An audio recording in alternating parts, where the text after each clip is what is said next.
سلامونه او نیکې هیلې.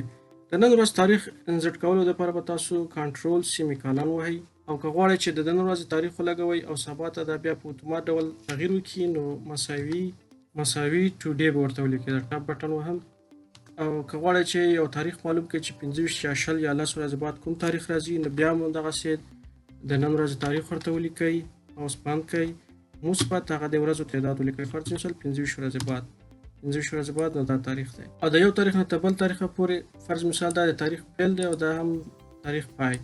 نو راځم دلته به دا خانه بیا انتخاب کوم منفي دا بله خانه نو دا به هغه ورځې تعداد مو ته وښیي چې د یو تاریخ نه تر بل تاریخه پورې دي.